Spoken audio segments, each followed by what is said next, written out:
Hi, this is Cheryl St.Pierre of Majestic Wire Artworks. This is my last and final craft along project for my Patreon craft along group. I'm closing it down because it just wasn't as successful as I wanted it to be, and it just didn't feel like it was what I wanted, what my goals were for it. So this is my final one.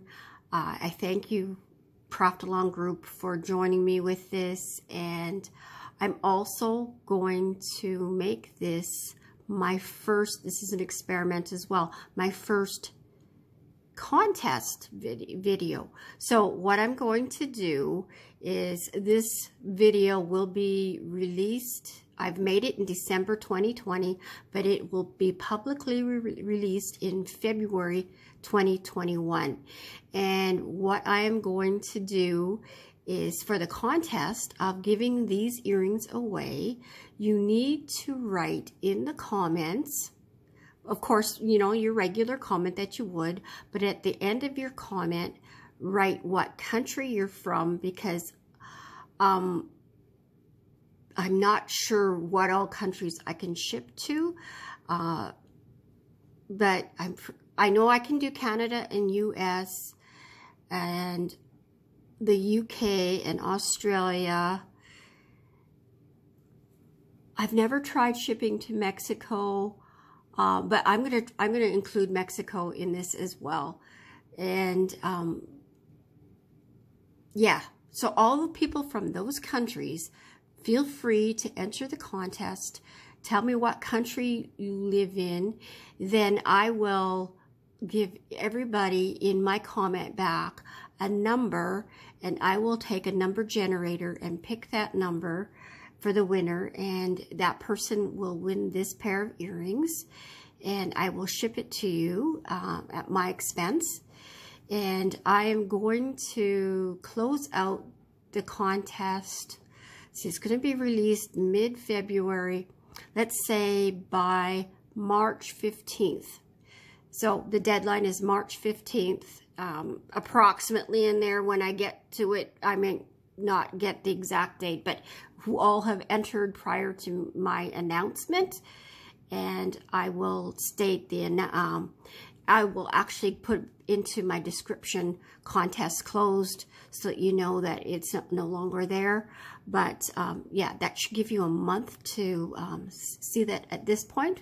So anyways, this set of earrings is being called Hexagon Crystal with Swirls. And I've made it using hexagon crystals, but you can use you can experiment with different shapes, of course.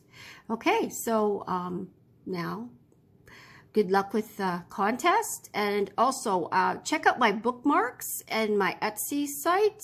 I'll have the link in the description as well.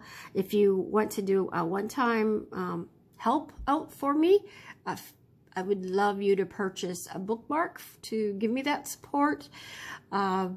Also, because I'm not really doing much for Patreon anymore, I want to close down my Patreon completely. Please look at my memberships that you can join to support me on a monthly rate. The retired videos is the $5 one, and tips and techniques is the $3 one a month. I think I'm going to close the other two groups. I'm just going to have the two memberships available. Please check them out and join me. And thanks for your love and support. Now we'll get to business. Okay, so what you're going to need is you're going to need your flush cutters. You're going to need your chain nose pliers. You're going to need your round nose pliers. You're going to need 2 pieces of 20 gauge wire, 24 inches long. And I'll have the measurements in the description in metric as well. And beads, I have used some hexagon beads. You could try other shapes, approximately the same size, and you know, flat. It's meant for flat beads like this. The teardrop shape would work, an oval would work. These measure 14 by 16 millimeters. So it's 14 wide and 16 tall.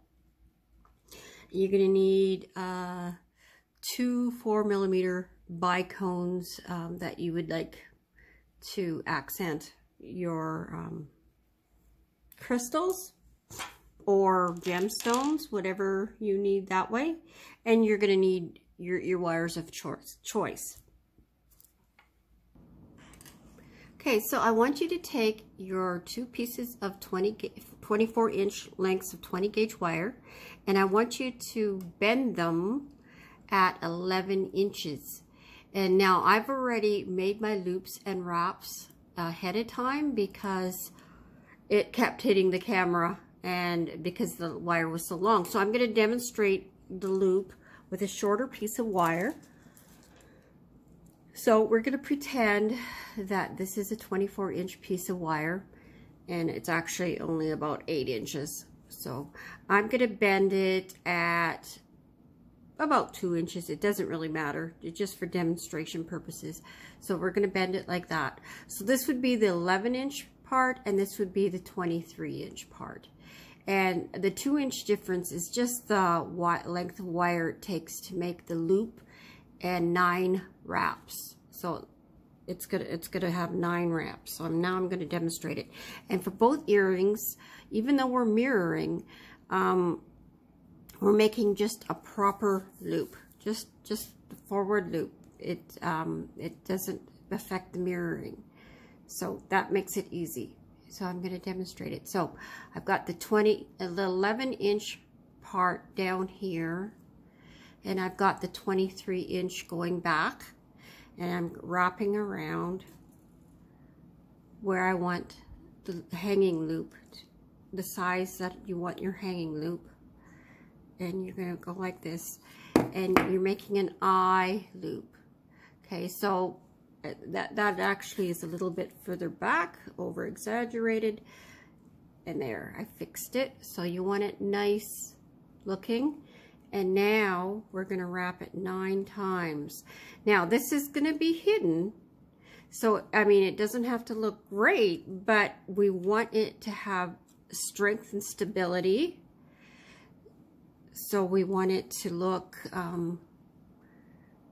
you want it to be neat only because it gives it strength and stability, and it's also a measurement. It'll affect the length of your earring. So that's 1, 2, 3, 4, 5. I got to keep track. 6, 7, and you got to make sure you don't go over each other's wrap. I had to go back because it started going over the previous wrap. 8, 9. Now mine's actually stayed pretty good, but sometimes it gets spread out, and if you have one that it's spread out, I'm going to just demonstrate it even though mine doesn't need it, is I want you to go like this and cinch it up right away, so that it's corrected right away. And I want you then to make this straight, not to necessarily have it straight, but again, it's going to make the top stronger, and it's hidden, so if it mars, it doesn't matter. Mine didn't mar, but I mean, you don't want to be abusive to your wire by doing it excessively hard either.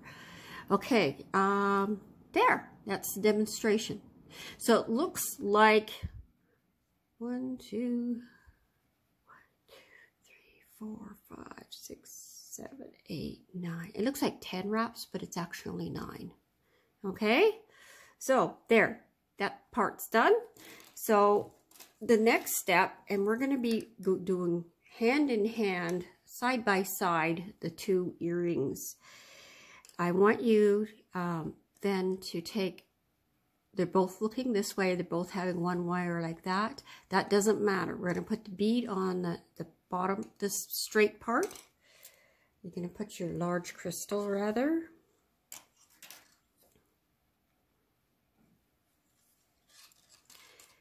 And now to lock the bead in place, we're going to take this wire and actually move it to the back. Maybe I should have just automatically done that. Now I'm hitting the mirror, hitting the camera already doing that. Okay. And one of them, you're going to have the wire coming from the left-hand side. So this is the wire that's in the back, and you want it on the left-hand side. The other one, you want it on the right-hand side. And that's what the difference of mirroring is going to be. So we're going to have to straighten out this loop, but we can't do it until we've done this step because it'll just bend again. So I want us to anchor it by wrapping it around once and then pushing it tight like that. And so this one's facing, the wire's facing on the right hand side. The one that it was on the left hand side, the wire is now facing on the right hand side. And now I'm going to straighten out the neck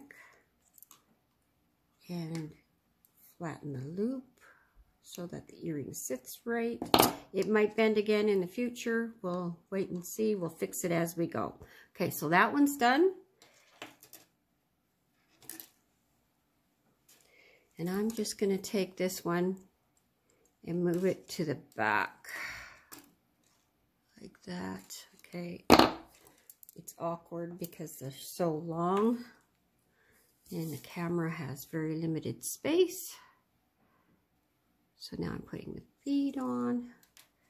And okay, because the beads have different effects, the ones I have anyways, one side hits one effect and the other side is the other effect. You got to make sure that you have the side you want facing forward, because once you lock it into place, you can't flip it around. And that's the whole idea of having the wire go behind. It locks your crystal in place so it's not flipping around.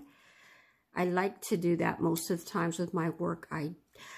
I really dislike purchasing earrings from somebody. I recently purchased a pair of earrings from somebody, and I was really disappointed because when I wear them, the beads never sit right.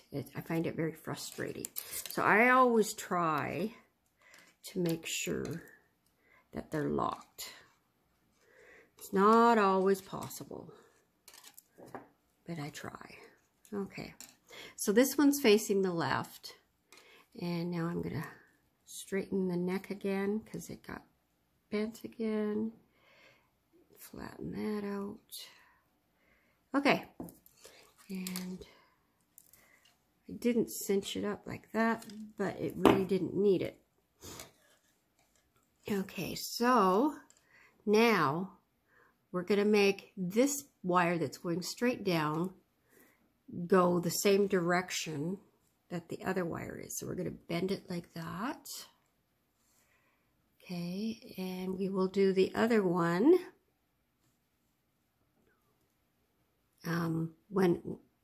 after we're done this step. So now I want you to do one little loop. Take the one that's with the wire facing the left, and we are going to do, let me double check here what I want. We want to do a clockwise loop upright. And this really, okay, so we're bringing it around up. And we're going clockwise. And just a little loop. And it's spreading apart there, and that's okay. So it's just a little loop like that. And we're going to go, now we're going to go once around it and make a little larger berth around it to make it fancier. And again, this helps lock the bead in place. Okay. Like that. Make sure it's sitting flush. Okay, like that. And it's got bent. We're gonna end up straightening it each step just to keep it there. And now I'm going to grab the other one and do the same thing. And we want to get them the same size. So I've got this. I'm going to bend this like this. And now we want to do a counterclockwise loop going upwards.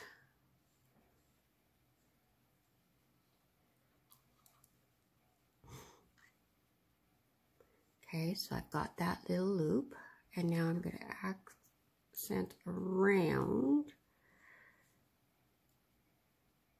and bring the wire back like this. And compare the two.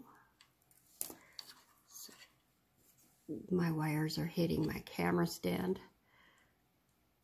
Okay, just... it's hard to do the comparison on camera.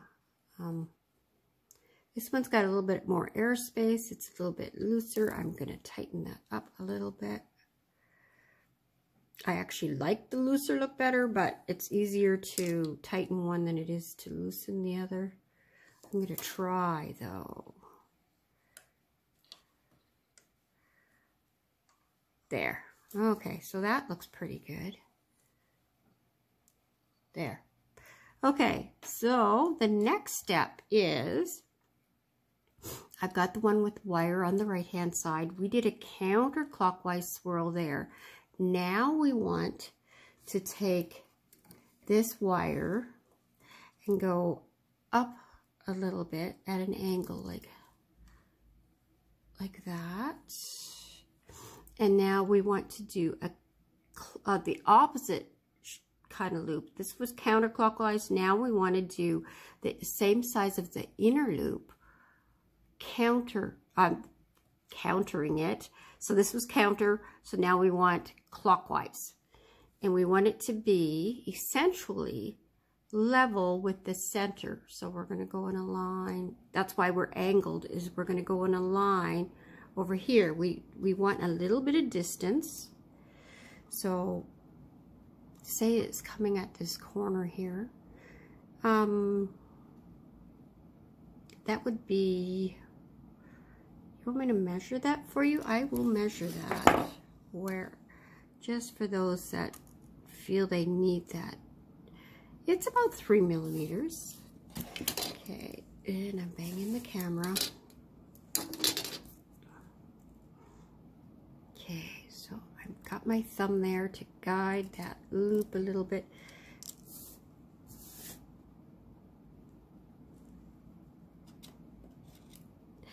And see how it moved down? That's okay. We can move it back up. Okay, so I've got that loop. And I want it to be round, level-ish. Okay, so it's like that. And it didn't quite do it the way I wanted it to. So you're just playing with it and adjusting it till you get it where you want it. You want it to sit right or it'll look funny. Okay, so I've got that one there done, and now I'm going to do the opposite. So I want that angle again. Okay, and I'm going to hold it upside down. So I've got this one going clockwise. Now we want to go counterclockwise. So I've got that space.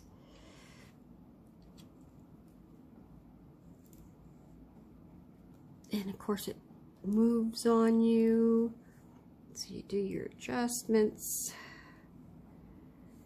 Okay, similar. I think we're pretty good there. So just do your best to make it level, facing forward. Make adjustments as you go. Okay, so that stage is done. And now we're going to go and make a loop directly above it, but bigger.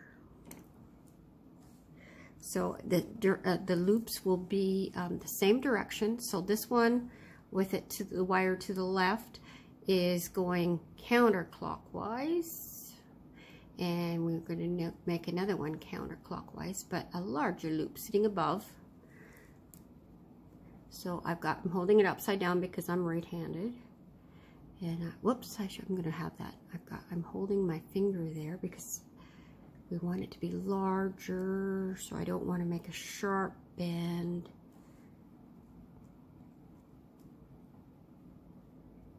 So it kind of like that. And I want to bring this up. And I want it bigger than that, so I'm pushing it down. I'm going to put my round nose pliers in there to spread it out a little bit. It's a hack without marring your wire. Okay. So there's good. Yeah, that looks good. Okay. Now I'm going to try and do the same thing with the other earring. And there will be slight differences. It's impossible to get them exact.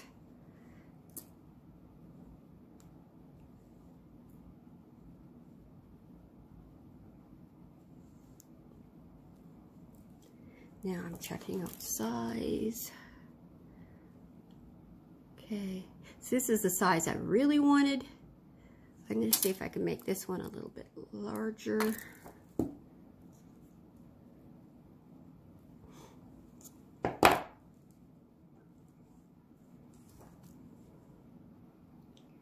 There, that looks better. I'll make this one just a smidge tighter. And I'd say that's good. That's what we want. And now we want we're gonna hold this in place because I don't want it to get smaller. And I'm gonna bend upwards. And I'm gonna bend upwards. Okay. And you wanna make sure that this is there. Okay.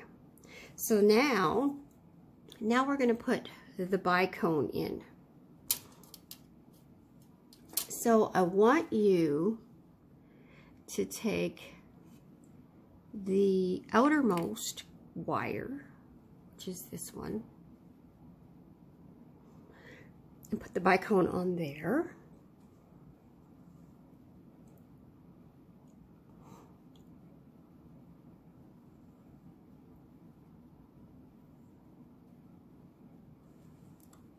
Like that. Okay. And I'm just thinking here, okay, how far do I want that to sit up?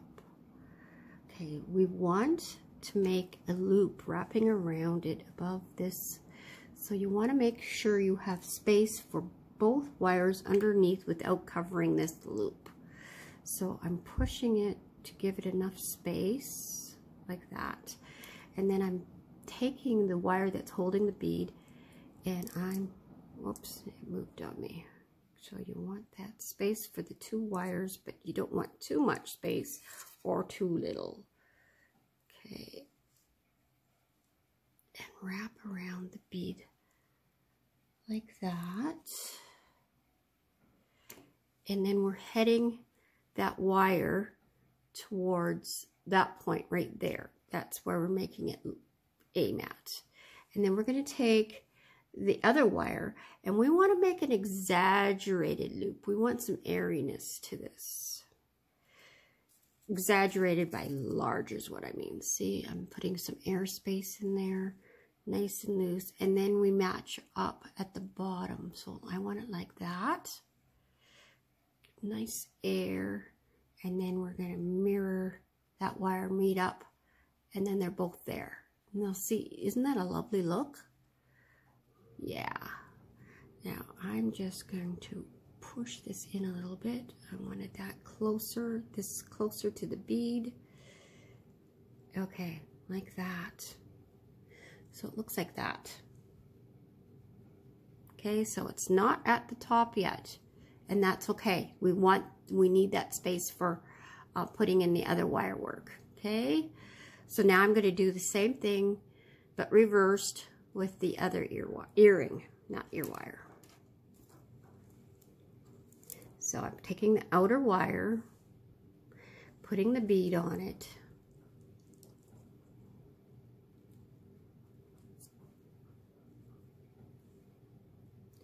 Make sure you have enough space to have 2 wires in there. Hold the bead, wrap this around, frame the bead.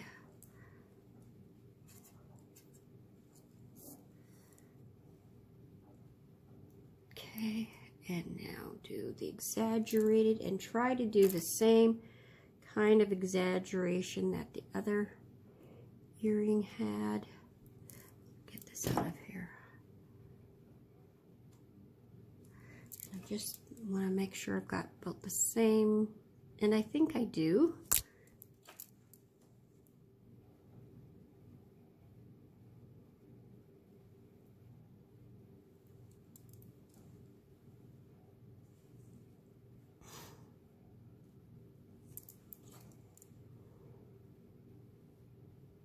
Looks pretty close. And now I'm going to push it up against the bead. Okay, like that. Now I noticed that this tightened up on the bottom. I'm just going to pull that down a bit. Correct it. Okay. So then the next thing I want you to do is actually go behind the base like this. So we're up and we're going behind it. And now I want you to support your wire work here and wrap it around like this. Okay, so it's like that. Make sure your wrapping is where you want it to be. If you have to pull it tighter by doing like that, you can. Okay, so then the next step to do is we're going to do the similar effect of what we did down at the bottom, but a little bit larger because we want to cover the neck with a double loop. So we're going to start with 1 loop, and it's going to be about halfway up the neck, and I notice that this is off, so I'm going to make it where it's supposed to be because it's going to be harder later.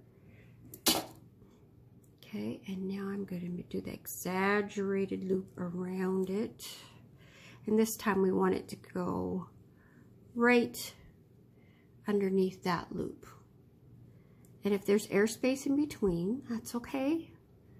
You want it to look pretty. Okay, so now I want to stop off about right there. Okay, now we're going to catch up with the other one. Oh, did I mention the direction of those loops? I'm not sure if I did. It would automatically, because we're going up, it was counterclockwise with the one with the wire on the right. And this one, we will go clockwise. So again, we're going to hold the wiring where we want it. Make sure it sits where you want it. Go support it, go behind.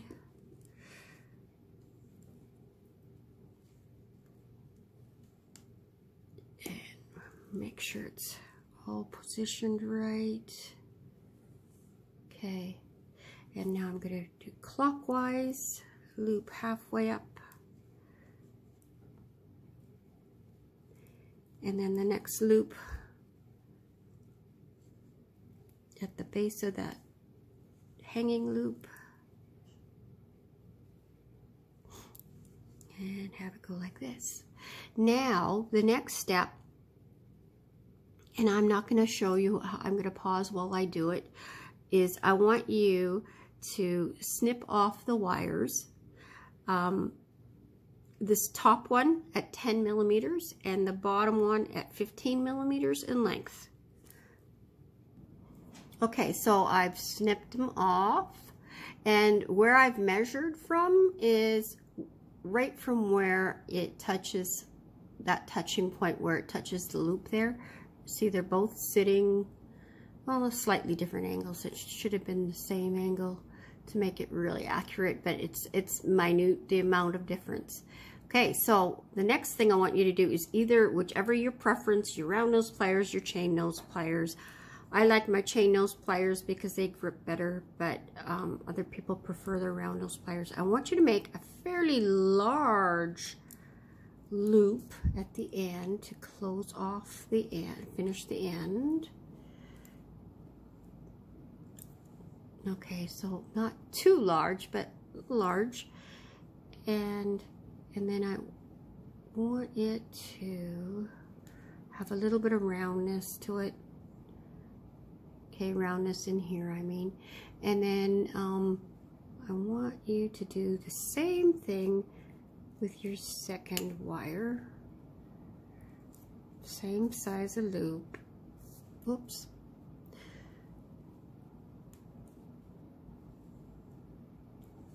Okay, and now, however you feel you can do it, I want you to give it a bit of a bend in there.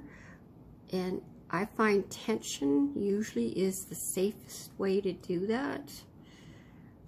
If you use your pliers, you end up with a kink. But sometimes you end up with a kink anyways. So I'm actually going to push it down a little bit and do my bend. And then push it back up. And it still ended up with a tiny bit of a kink. But you do the best you can to make it look right. And sometimes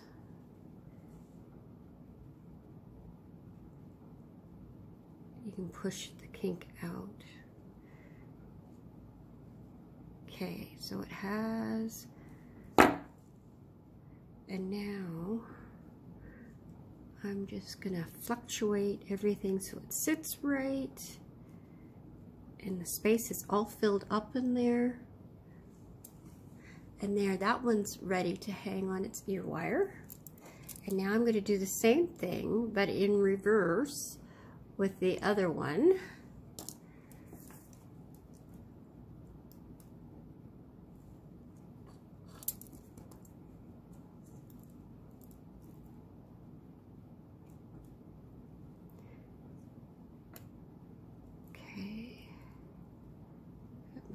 Too much. This one's easier for me because it's on the right side.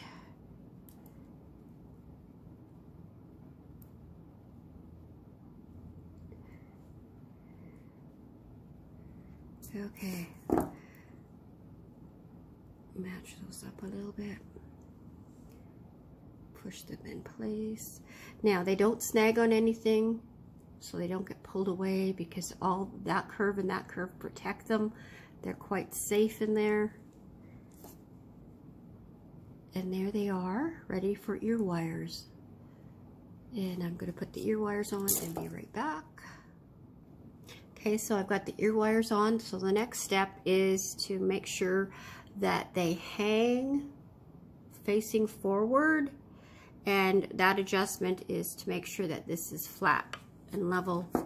And so they're just sitting right. And mine did, because I had them sitting, I kept correcting that. So there they are. They're not exact matches, but as far as handmade jewelry, that's pretty good. And you're not going to get much closer than that. So I wish you the best of luck with making yours. They're absolutely gorgeous, and the more practice you have at making these, the better you'll get at it.